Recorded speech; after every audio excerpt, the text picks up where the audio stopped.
Nous allons procéder à la remise du drapeau départemental. Je vous demande de bien vouloir vous lever. Notre président va procéder à la remise du drapeau départemental qui avait été confié en 2011 à la section de Soissons sous la présidence de M. Marcel Simon. Cette année, il revient à la section de Saint-Quentin sous la présidence de M. Jacques Fillon, section organisatrice de ce congrès. Soissons et Saint-Quentin.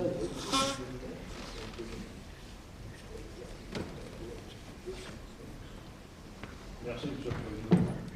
Vous l'avez porté, vous l'avez fait porter et vous l'avez fait sortir avec beaucoup d'honneur et dignité. Je vous remercie pour l'UNC et pour la France.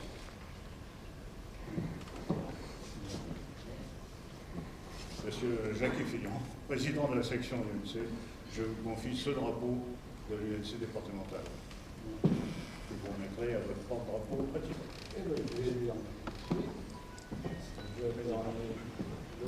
Le drapeau et le symbole de la patrie.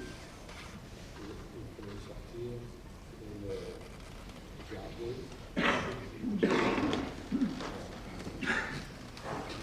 C'est bon.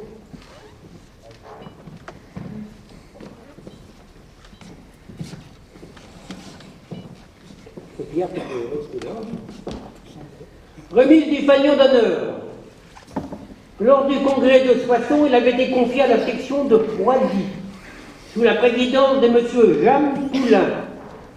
Cette année, il revient à la section de Brissy à Mégicourt, sous la présidence de M. Binou Jean-Pierre, pour avoir réalisé le plus grand nombre de nouvelles adhésions, soit 15,09%. Monsieur Binou,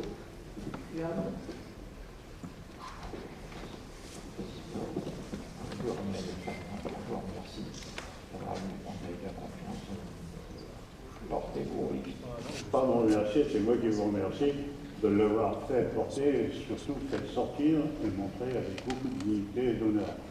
Vous l'avez bien mérité nos remerciements. Et pour drapeau parle. Mon cher Président, je remets ce fanion que vous avez largement mérité par votre action en faveur de l'UNC. Je vous le confie jusqu'au prochain congrès. Eh bien, nous en sommes fiers. Félicitations.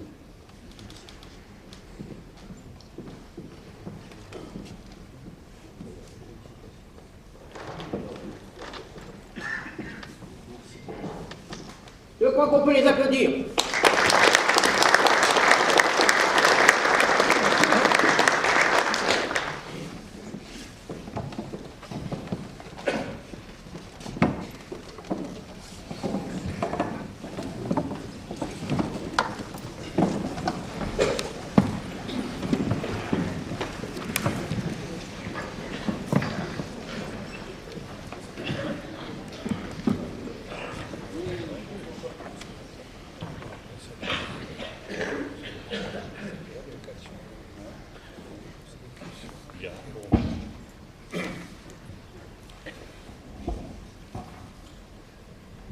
Alors, comme je vous l'ai annoncé précédemment, nous allons placer le congrès de 2013 à Saint-Quentin sous le signe de nos principales préoccupations qui sont la défense de nos droits à réparation, notre rôle et action sociale, notre action mémorielle. Nous maintiendrons une vigilance pour la sauvegarde de nos droits acquis et une action pugnace pour l'obtention de droits depuis longtemps souhaités et toujours retardés. L'UNC est une des plus importantes associations d'anciens combattants de l'Aisne, avec un effectif de plus de 3400 adhérents. Elle compte dans ses rangs le plus d'adhérents relevant de l'ONAC et victimes de guerre, anciens combattants de différentes générations du feu, victimes de guerre, orphelins de guerre, veuves d'anciens combattants, soldats de France et les OPEX.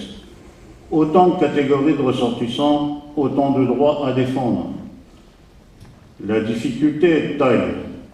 Le budget des anciens combattants est pour la deuxième année consécutive en diminution de 3%. Baisse expliquée par la baisse des effectifs ressortissants de l'ONAC et victimes de guerre. Le budget des anciens combattants est de 2,929 millions d'euros. Et en cette période de vache maigre, je pense qu'il est sage de ne pas trop se faire d'illusions. Nous avons malgré tout apprécié la revalorisation de la retraite du combattant à l'indice 48 à compter du 1er juillet 2012. Mais nous déplorons l'absence de mesures en faveur des veuves de guerre et de la rente mutualiste du combattant. L'allocation différentielle de solidarité pour les conjoints survivants évolue. Elle est passée à un plafonnement de 900 euros. Nous réclamions et avons espéré atteindre le plafonnement de 950 euros. Et au lieu de cela, à compter du 1er janvier 2013, seuls les conjoints survivants bénéficiaires d'aides sociales de droit commun, telles le RSA ou l'ASPA, peuvent faire la demande de cette allocation différentielle. Mais il y a toujours un mais. Si des personnes qui seraient susceptibles de toucher l'ASPA, mais refusant la possible récupération sur succession, ne pourront plus bénéficier de l'aide différentielle. Certains conjoints refusent à cause de cette nouvelle clause, parfois par manque d'information. Cette clause n'est applicable qu'à partir de 39 000 euros. Il y a un gros travail de communication à faire. Dans les revendications déjà anciennes, l'attribution de la carte du combattant jusqu'au 1er juillet 64 pour les AFN n'est toujours pas à l'ordre du jour de nos élus nationaux. Par contre, pour les militaires présents en Algérie le 1er juillet 62, le ministre ne serait peut-être pas défavorable, mais il lui reste un sérieux obstacle à franchir. Il lui faut convaincre Bercy, et ce n'est pas gagné. Autre problème important. Les procédures d'octroi de la carte du combattant pour les militaires ayant servi en OPEX, c'est un imbroglio sans pareil. Nous réclamons une complète harmonisation et une réglementation unique avec les mêmes critères que pour les AFN, notamment l'attribution de la carte du combattant pour une durée de séjour de 4 mois, consécutifs ou non. En résumé, nous sommes intransigeants sur l'imprescriptibilité de nos droits à réparation. Préservation des droits acquis du monde combattant dans la réécriture du Code des pensions militaires et d'invalidité et des victimes de guerre. Pension des veuves de guerre, calcul du taux du grade de toutes les pensions des veuves de guerre avant le 3 août 62. Revalorisation des pensions des veuves de guerre à 550 points d'indice. Nous voulons surtout préserver la pérennité d'un représentant au sein du ministère de la Défense, d'un membre du gouvernement en charge du monde combattant et des victimes de guerre. Nous voulons garantir la garantie de la pérennité et du maintien de l'ONAC, les victimes de guerre, avec ses services départementaux, véritable maison du monde combattant, irremplaçable et fonctionnant de façon exemplaire, et je le dis très sincèrement, monsieur le directeur. Nous voulons un statut général des soldats, anciens combattants en devenir, statut fondé sur une base commune, respectant l'équité intergénérationnelle pour tous les conflits et opérations extérieures, basé sur les 3 critères suivants, le lieu, la période, la présence, et surtout comprenant le statut de blessé. Je voudrais rajouter qu'il ne faut pas confondre un engagement d'un militaire avec un CDD d'un intérimaire. Solidarité envers les anciens combattants. Nous demandons l'extension de l'aide différentielle de solidarité aux anciens combattants dont les ressources seraient inférieures au seuil de la DCS. Sans y prendre garde, je glisse inexorablement vers le deuxième volet de notre ordre du jour, tant la défense de nos droits et notre rôle social sont étroitement liés.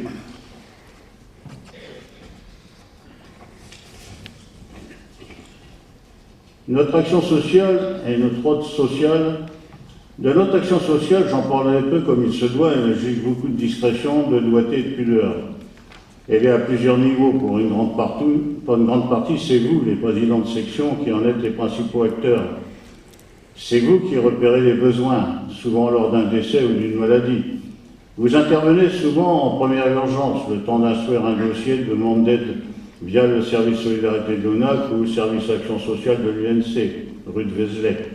C'est René Cochepin qui est chargé du service d'action sociale. Il est précis, efficace, le nombre de retours positifs des dossiers établis en témoigne. L'établissement d'un dossier de demande de siège découle d'une procédure très rigoureuse. Dossier transmis par le bureau départemental, par le chargé de l'action sociale. L'aide sociale est subordonnée à au moins un an de présence au sein de l'UNC, ou en réalité au paiement de cotisations.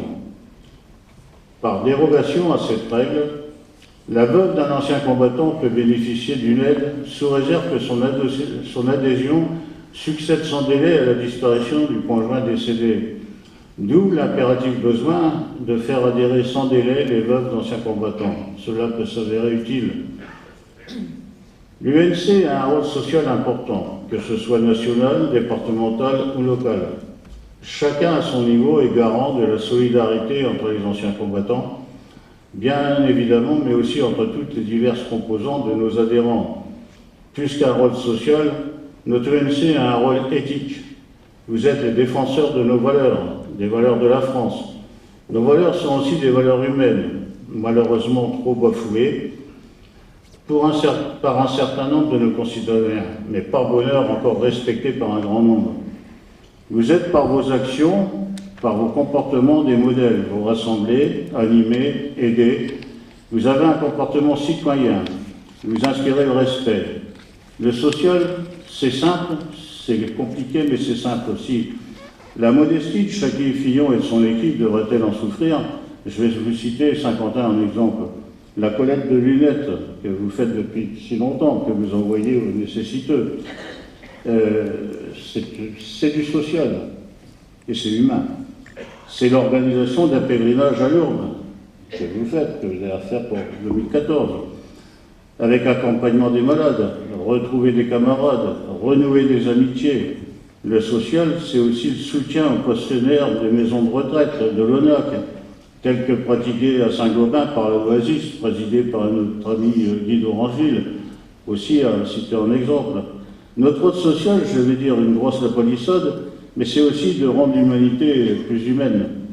Notre rôle social, c'est aussi le Bleuet de France, la collecte organisée pour le social au point de vue national.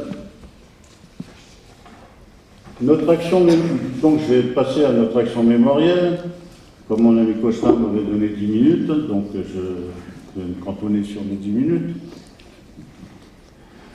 Devoir de mémoire, je me tourne de suite vers vous, mes amis les porte-drapeaux.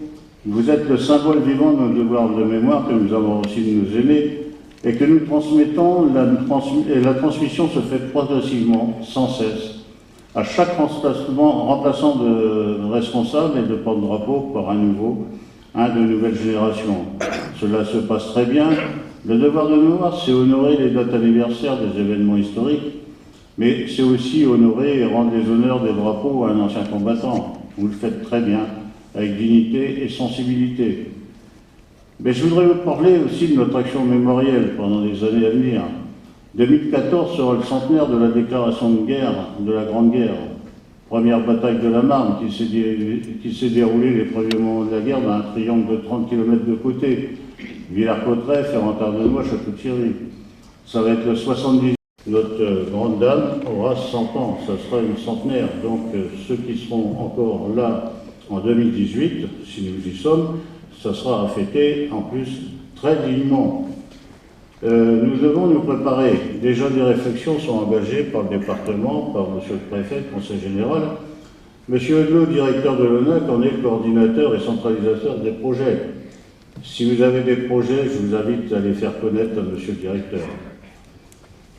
À signaler aussi dans notre action mémorielle l'amitié, la profonde amitié, la parfaite cohésion entre l'UNC et le Souvenir français, intimement liés dans la réalisation de cette mémoire collective. Bon nombre de présidents de section UNC sont aussi délégués du Souvenir français. C'est à souligner et surtout c'est à cultiver. En conclusion, l'UNC confirme, pour ne pas entamer de polémique, en conclusion, elle confirme son attachement à la célébration officielle du 5 décembre, journée nationale d'hommage aux morts pour la France pendant la guerre d'Algérie et des combats de Tunisie et Maroc 52-64. L'ordre de l'UNC a été de pas de boycotter, mais d'ignorer le 19 mars. C'est ce que nous avons fait. Nous l'avons fait dignement, nous l'avons fait sans bruit, en citoyen, responsable. Mais la principale marque ça a été la réussite du 5 décembre 2012. Et merci à vous tous d'avoir participé à une démonstration comme quoi nous voulions vraiment. On n'a pas fait ça contre une date, on a fait ça pour une date. Chacun l'interprétera à sa façon, mais nous l'avons fait pour le 5 décembre et nous avons voulu montrer notre attachement au 5 décembre.